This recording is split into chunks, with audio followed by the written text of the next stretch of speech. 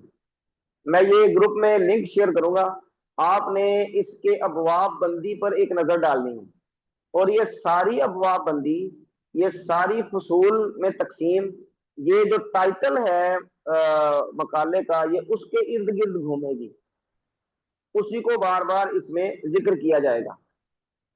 تو اس کو آپ نے ایک نظر دیکھنا ہے۔ اگلی کلاس میں، ہمارا وقت ختم ہو رہا ہے، اگلی کلاس میں انشاءاللہ ہم تھوڑی سی بات اس پہ بھی کریں گے۔ آگے خلاصہ تحقیق، نتائج تحقیق، تجاویز یہ وغیرہ وغیرہ، یہ انہوں نے یہاں پہ اپلوڈ نہیں کیے۔ اچھا، اس کے علاوہ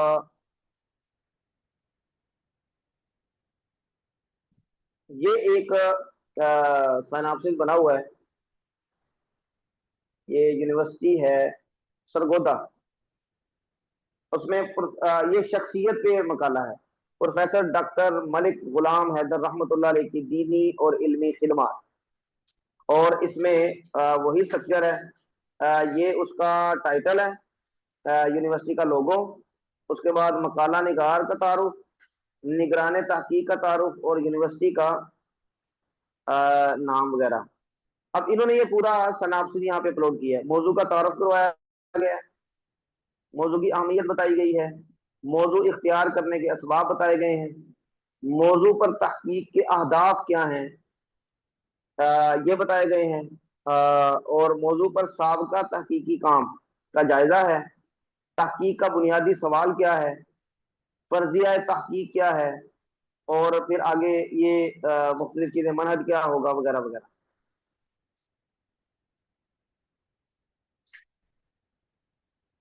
اور پھر یہ ابواب بندی ہے۔ اسی طرح انہوں نے فصل یعنی باب اول میں 3 فصلیں بنائیں، 2 بھی بن سکتی ہیں، 3 بھی بن سکتی ہیں، 4 بھی بن سکتی ہیں۔ تو باب میں جتنے پہلو ہوں گے اتنی آپ فصول بنا سکتے ہیں۔ باب دوم میں اسی طرح انہوں نے 2 فصلیں بنائی ہیں۔ سمٹری قائم رہنا یہ بھی اہم ہے کہ اگر آپ نے ایک باب میں 2 فصلیں بنائی ہیں تو اگلے باب میں بھی 2 ہی بنائیں، اگر آپ نے ایک باب میں 3 فصلیں بنائی ہیں تو اگلے ابواب میں بھی 3 ہی بنائیں۔ عام طور پہ اس کو اچھا نہیں سمجھا جاتا کہ آپ نے ایک باب میں 3 فصلیں بنا دی ہیں اور اگلے میں 2 بنا دی ہیں، پھر اگلے میں 4 بنا دی ہیں، تو یہ سمٹری بھی اہم ہوتی ہے۔ اچھا جی، یہ ایک خاکہ ہو گیا، ایک خاکہ مزید دیکھ لیں اگر یہاں پہ مل جائے۔ ہاں جی، یہ دیکھیں، یہ اس کا ٹائٹل پیج ہے، یہ عنوان آ گیا، اسی طرح یہ تعارف موضوع، اہمیت موضوع، یہ سارے لنک میں آپ کے ساتھ گروپ میں شیئر کروں گا۔ آپ کوشش کریں کہ ان سائناپسس کو ایک نظر آپ خود دیکھ لیں، اور اگر پورا پڑھ لیں تو بڑی مہربانی، یہ پریکٹس کے پوائنٹ آف ویو سے یہ بڑا اہم ہے۔ ابواب بندی لازمی دیکھیں۔ تو آج کا ہمارا جو ٹاپک تھا اس میں ہم نے یہ سیکھا ہے، کوشش کی ہے کہ موضوع منتخب کیسے کیا جاتا ہے اور موضوع پر سائناپسس اور خاکہ کیسے بنایا جاتا ہے، یہ 2 باتیں ہم نے آج فوکس میں رکھی ہیں، اور پھر خاکہ، کچھ خاکے، ان کا نمونہ میں نے آپ کو دکھایا۔ یہ میں ساری چیزیں انشاءاللہ آپ کے ساتھ شیئر کر دیتا ہوں انشاءاللہ۔ اس حوالے سے کسی کے ذہن میں کوئی سوال ہو تو بتائیے، یہاں تک جو ہم نے باتیں کی ہیں۔ السلام علیکم ورحمۃ اللہ وبرکاتہ۔ جی وعلیکم السلام ورحمۃ اللہ وبرکاتہ۔ شیخ میں سوال یہ تھا کہ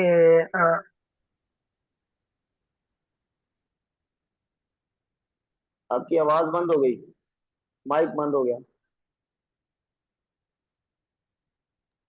شیخ ہلو. سوال یہ تھا کہ یہ جو مقالہ ہے، ایک تو یونیورسٹی کی طرف سے کوئی صفحات کی تحدید ہوتی ہے کہ بھئی آپ نے اتنے صفحات میں مقالہ لکھنا ہے، یا یہ کہ اپنی طرف سے ہم جتنے مرضی صفحات میں لکھ سکتے ہیں، اور یہ کہ پھر نارمل جو عام مقالہ چلتا ہے وہ کتنے صفحات کا ہوتا ہے؟